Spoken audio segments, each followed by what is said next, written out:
What's up, everyone? It's Fuzzy. Welcome back to yet another MLB recap. Oh my, how many catch of the year candidates are the Marlins going to have this year? That's another one. They have 3 already. We had a scary catch in the Pirates and wait, hold on. That was not a catch, but it was still somehow an out. The Angels, they're being rewarded big time for drafting this guy a few years ago out of high school. He's making history left and right. Randy Arozarena and Jackson Chourio both went crazy. They both had 5 RBIs. Also, Max Fried and Ben Rice, they carried the Yankees. So I guess you could say the Yankees had some fried rice yesterday.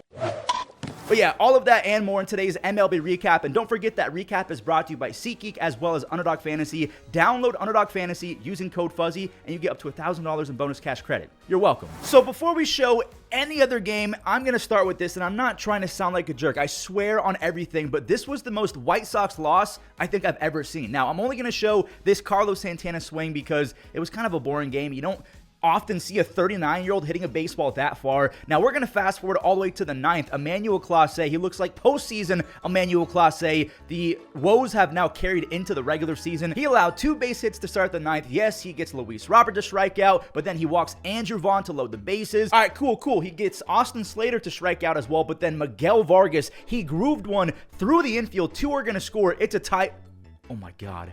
What happened? Mike Tauchman pulled his hamstring as he rounded third base. Clase, he earns, I put that in air quotes, his first save of the year and what should have been his second blown save of 2025. I cannot believe I actually witnessed that. I thought for sure Clase blew it again, but the baseball gods, they just gave the middle finger to the White Sox. I feel bad. Let's just move on. Elly De La Cruz, he's been struggling bad lately, but Justin Verlander has been struggling for the last, year and a half, so I guess it all balances out. That is a 2-run double for Elly, and that was followed up by another 2-run knock, this time off the bat of Gavin Lux. Fitzgerald, he just couldn't backhand it. More on JV in a second, because fans are saying, it's time to hang up them cleats, buddy. Jung Hoo Lee placed it perfectly. He's sprinting around for a triple. In scores Willy Adames. Now we're going to skip to the 6th inning. Lee got on again. He ended up scoring on a wild pitch. Wilmer, he dropped in another RBI knock. He's been an RBI maniac lately. Patrick Bailey, he scorched one to the right center gap. We call it Triples Alley for a reason. Bailey, he gets there with 3 bases.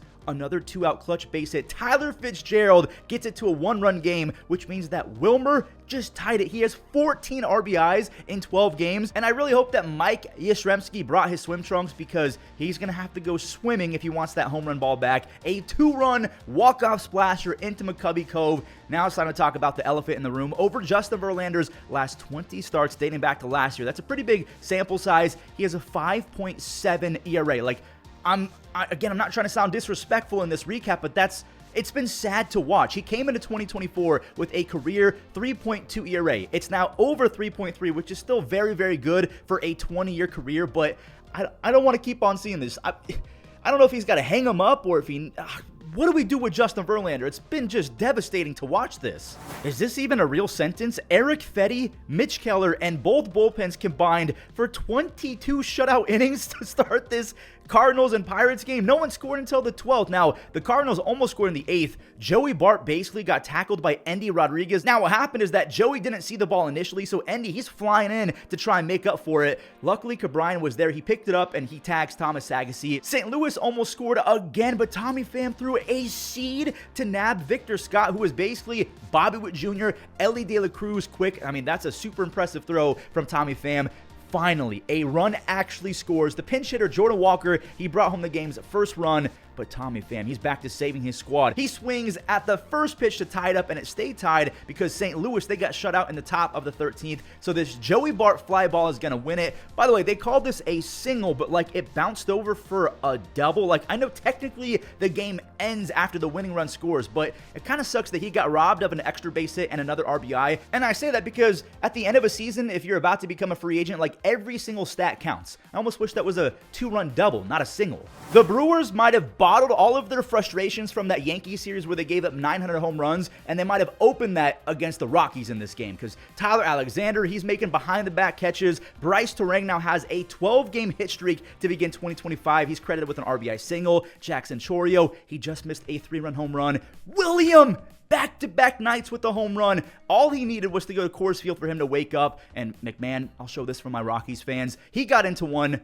Jackson Chourio might be en route to the greatest age 21-year-old season in the history of baseball. He started this season 0 for 5 with 5 strikeouts, a platinum sombrero. Since that game, he's batting .350 with 6 doubles, 4 home runs, and 16 RBIs in 11 games. He turned 21 last month in March. Christian Yelich is also seeing it well. He almost went 470 feet. He also has back-to-back games with a home run. The Brewers ran it up to 17, but honestly, we don't have enough time to show it all. The Brewers have won 3 in a row. Houston fans are going to hate me for not showing the 5 runs they scored, as well as Hunter Brown putting the Mariners in a blender over 6 shutout frames, but like, come on, when Randy Arozarena is hitting grand slams, you know I gotta start with that. The Astros, they even got another run on a wild pitch like 13 seconds later, which kind of sucks. This would have been a walk-off double for J-Rod. He has the wackiest stat line in baseball right now. He's hitting only 184, which is awful, but he has 7 RBIs, 4 stolen bases, and a 130 OPS plus. Early season baseball stats are so funny. Obviously, J-Rod's fired up. Randy, he stepped in with another chance. A bases loaded opportunity. I wanted a walk-off slam so bad, but hey, a win is a win. They complete the comeback with a walk-off walk. He's just standing there soaking it all in. The Mariners, they take the first of 4 series between these two teams,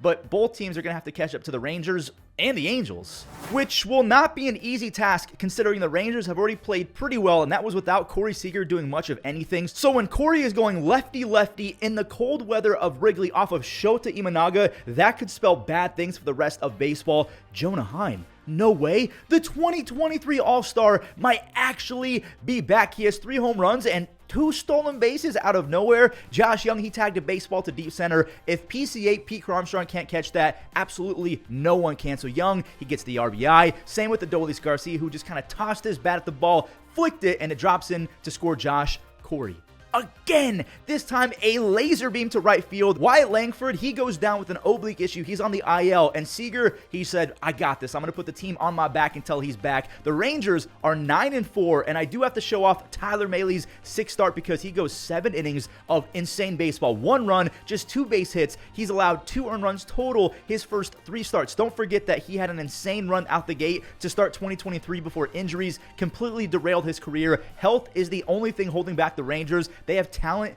everywhere. I should have showed this game after the Mariners game because back-to-back games with the Grand Slam would have been a lot of fun. That's my bad. Yusei is getting cooked already. His contract is looking rough. Now, maybe he bounces back, and he did bounce back in this game. He didn't allow a single run the rest of the start, but that's his 4th home run allowed, which is the most of anyone. Speaking of 4th, this is Kyron Paris' 4th of the year. That Judge lay kick has been so good for his timing, and wait for it, he wasn't done. Taylor Ward and Jorge Soler, they took over as well. Baseballs are flying in this park. 6 home runs were hit in this game. Not a single one of them was hit further than 375 feet. I mean, this Yandy Diaz Oppo Taco only went 327 feet. By the way, that was off Reed Detmers. If you guys forgot, he's in the bullpen now. Kyron, are you... He made history. He's the first player in American League history with 5 home runs and 4 stolen bases in the first 10 games of his season. He's on pace. He's not going to match this, but he's on pace for an 80-60 season. Now, the Rays still took this W, so all of that fun Angels home run stuff, just to say the Rays and Pete Fairbanks, they took it. He has 2 saves. The Halos are still a very respectable 7-4 on the year. Wow, we actually have 4 more one-run games to recap. 5 actually do not go anywhere. Bryson, I thought that Albies was going to snag this, but he missed the transfer. Stoddy, he makes it 1-0. Not for long, as Arcia, he tapped it to Bohm, and then Bohm tapped it past Trey Turner. It was a weird angle, so no one got it. It's now a tie ball game. The 2-timer, he's up with a runner on first. I mean, that's as good as it gets. The Chosen One is heating up. He has a .481 on base his last 6 games. Austin Riley, he might be heating up as well. He ambushed a fastball. He showed off some of the quickest hands in baseball. It's 3-3. The Braves, they deployed Rizal.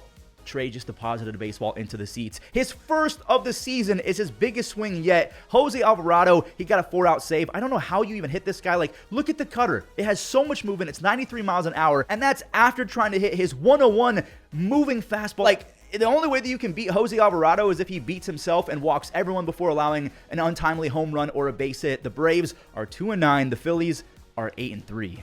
We have two teams pushing to be the first to 10 wins. The Padres are coming at first. The Dodgers, they'll get their chance afterwards, but the Nationals are not going to go down without a fight. Now, I want to go ahead and show Jacob Wilson because he could straight up be a future 3,000 hit guy. He's young enough and he's got the tools. That's 12 base hits in a row to start 2025. He's batting .396, and remember, he hit .401 in his minor league career, which is insane. Holy host piece from Brandon Lockridge. That's a double. Wait, hold up. The A's are about to challenge this, and Shea Langoliers got his big toe in there just ahead of the throw, so it's 1-0 A's. Now, JJ, he's going to have his moment for a play to hold things scoreless, but he drops it. Max Muncy, he showed up on defense. A few moments later, he ends the inning with the beauty, and the instant pan to the Ducks was hilarious. Whoever's operating the camera 100% has ADHD. The Padres grabbed the lead in the 5th as Gavin Sheets, he actually ended the scoring for both teams. Randy Vasquez, he got some help in the 5th from the, oh my God, I did it again, sorry. That's Jose Iglesias, he turns the double play. Randy Vasquez is putting up stats that do not make sense. He has a 1.7 ERA over 3 starts, despite the fact that he has 12 walks in 15 innings, and he's only struck out 6 guys. Luis Arraez,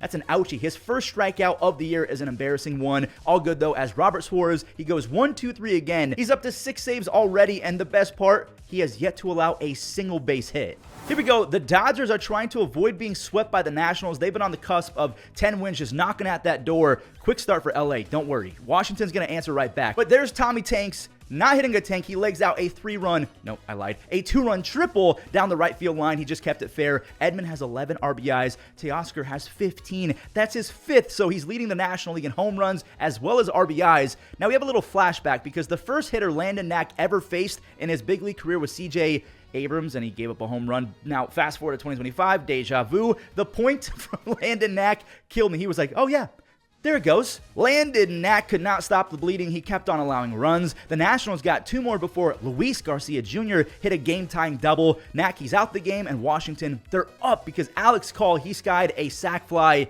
only to have Andy Pages make it back-to-back games with the Tater. Another lead change is incoming. That's 16 RBIs on the season for Teoscar Hernandez. By the way, he's so close to some huge milestones. He's 4 doubles away from 200 and 3 home runs away from also 200. Enrique, he just saved the game. He's playing first base right now. Blake Treinen, he was kind of imploding. That's a crazy stop and throw, but he's not out of the woods yet. Speaking of woods, there he is, James Wood, and CJ stole second, so that means the winning run is now in scoring position, but Wood got beat. He weakly grounded out to end it. That is Blake's 2nd save of the year. The Dodgers and the Padres, they're the only teams in baseball with 10 wins. Just like the Dodgers, the Yankees are trying to avoid getting swept, and both starters in this game took advantage of the cold weather, but you guys have to let me know, is it harder to pitch or hit when it's super cold? I feel like it's harder to hit. We'll show Max Fried cooking up in a second because Ben Rice did the impossible. How in the world did this guy go lefty-lefty to the deepest part of Comerica in the cold against Tyler Holton? Tyler Holton does not give up home runs. He also doesn't give up base hits. Ben Rice is now tops in exit velos,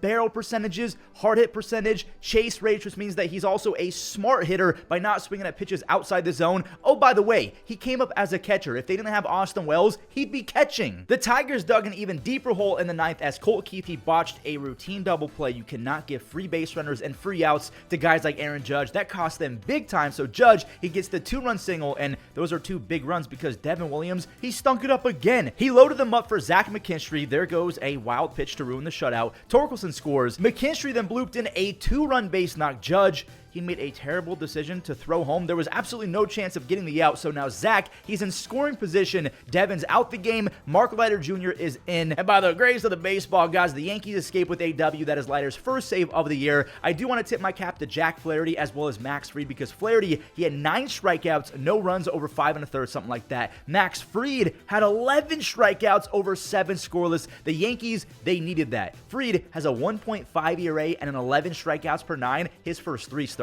He's their brand new ace. All right, let's go find that crazy catch of the year candidate for the Marlins, which again is like their 3rd of the first few weeks of the season. Brett Beatty, dude, his days as a Met might be over, or at least they might be over soon because he needs a fresh start. An awful error. He's 3 for 27 in the box. Matt Mervis, he's getting his fresh start, and it's working. That's an RBI single. Nick Fortes got 1 as well. Oh, well, Max Meyer, he's no-hitting the Mets. Now, Francisco Lindor did ruin it, but no worries. Max doubled up Juan Soto right after that, and I think that's his best start by far in the big leagues. 6 1/3 shutout, 4 strikeouts. He's only allowed 4 earned runs in his first 3 starts and has 19 strikeouts already. Matt Mervis is showing Brett the blueprint, although Brett can't trade himself or release himself. But now that Mervis is away from his first team and he's getting a fresh start, he's got 3 home runs, 7 RBIs, tons of strikeouts. I'm not going to ignore that. But the smaller market is not going to bash him if he does strike out and struggle, unlike a big market like the Mets. Pete Alonso, he torched one to deep center. Dane Myers. These Miami outfielders do not care about their safety. They're at 100% effort all the time. Miami, they snapped the Mets' 6-game win streak. Are the Orioles broken? On top of them not scoring any runs in this game, Zach Eflin, he's now on the IL, their best pitcher. The Orioles got to unplug and plug back in or something like that. Corbin Carroll, he doesn't have to do any of that because he's flat out raking. That new batting stance is unlocking pop I haven't seen ever from Corbin. That's 5 home runs, 10 extra base hits in 13 games. He's already up to a 1.3 F-WAR. That's insane. Pavin Smith is corking baseballs now. That's a home run. Dean, he left an off-speed pitch right down the middle. That is in the pool, by the way. Josh, he nailed one. See what I did there? That is Naylor's first as a Diamondback. The rookie Tim Tawa collected his first multi-RBI base hit as a big leaguer, and Brandon Pfaadt, he got in a little bit of a trouble, but he's Brandon Pfaadt, so he kept on fighting.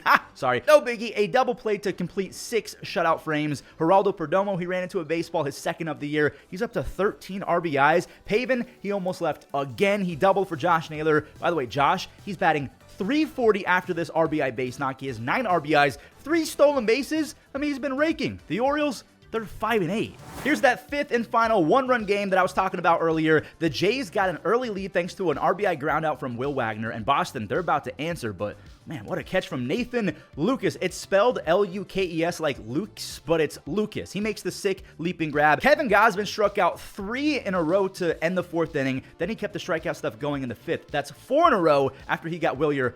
5 in a row, his 8th strikeout of the game. Tanner Houck, he was just as efficient. 1 earned run over nearly 7 innings. Kevin Gausman induced a double play to go 8. Wow, 10 strikeouts, no walks over 8 innings. That is unreal. Jeff Hoffman, he had a shutout 9th inning. He was fired up, so extras we go. Bo. He did his job. 0% chance at throwing out Ernie Clement, so the Jays are actually going to take this one because Sandlin, he locked in. He converted the save, his first of the year. The Jays are 8-5, and they've won 3 in a row. One more game before we show off the web gems. Joe Ryan, he got some help from Willie Castro with a diving stop at the hot corner, and he unleashed a cannon of a throw across the diamond. Now, the first run of the game belongs to Minnesota as Edward Julian. He has an RBI through the hole. Bobby Witt Jr., he's on the move. He's trying to steal third, but that ball is straight to Harrison Bader, who got behind it, fires it for the double play. Seth Lugo, he tried to keep Minnesota off the board, but Ty France tagged them for a second run. Joe Ryan was fantastic. 7 scoreless, only 2 base hits in one of the bigger series so far of the year. He ends his night retiring 11 in a row. Matt Wallner, he goes lefty for his first of the year. He's finally on the board. Same for Ty France. Both guys get their first home runs of the season. Minnesota does avoid getting swept, but they're still just 4-8. Then again,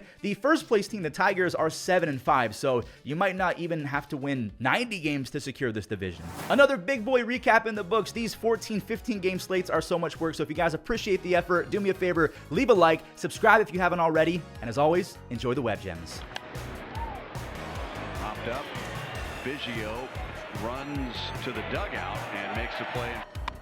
A little bouncer back to the mound. He'll barehand it and throw to Roller. Gonna be a tough play. A barehand play made by Hayes. Up the middle. Oh, did you see that? Oh. Shot toward the gap. Durant covers, slides down.